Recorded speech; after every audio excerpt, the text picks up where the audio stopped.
নমস্কার। আজকের কবিতা আনন্দপুর অগ্নিকাণ্ড। 26শে জানুয়ারি প্রজাতন্ত্রের দিন আনন্দপুরে আগুন লেগে প্রাণের আশা হলো ক্ষীণ। ধোঁয়ার আড়ালে চাপা পড়ে করুণ আর্তনাদ। 8টি প্রাণ নিভে গেল, থামল না প্রমাদ। প্রায় 20 জন নিখোঁজ। জিজ্ঞেস করে রাত, কোথায় গেল মানুষগুলো, কার এই দায়ভার? তালা বন্ধ গুদামে পুড়ে মরল মানুষ। ছুটির আমেজে প্রশাসনের ফিরল না হুঁশ। দমকল এলো দেরিতে, পুড়ল গুদাম। সময় মতো জল এলে বাঁচত মানুষ, শ্রমিক যাদের নাম। রাজপথ জলে প্রশ্নে প্রশাসন নীরব। শোকের ভাষায় হারায় আজ রাষ্ট্রের বিবেক সব।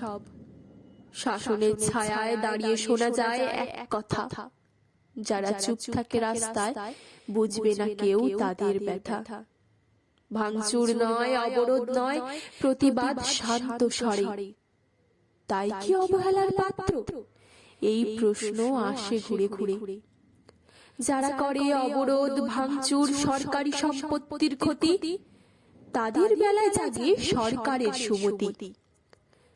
প্রশাসনের গাফিলতি দিতে এবার ঢাকা। মৃত মানুষের দাম ঘোষণা হবে লক্ষ লক্ষ টাকা।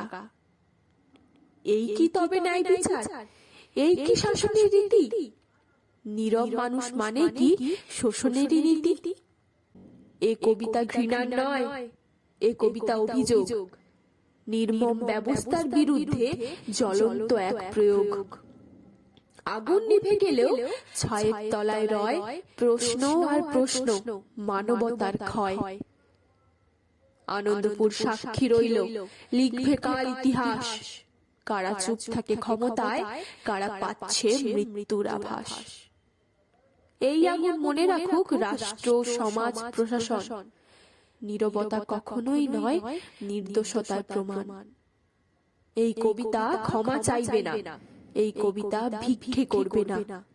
এই কবিতা শুধু জিজ্ঞেস করবে, আর কত আনন্দপুরে লাগবে প্রশাসনের ঘুম ভাঙাতে?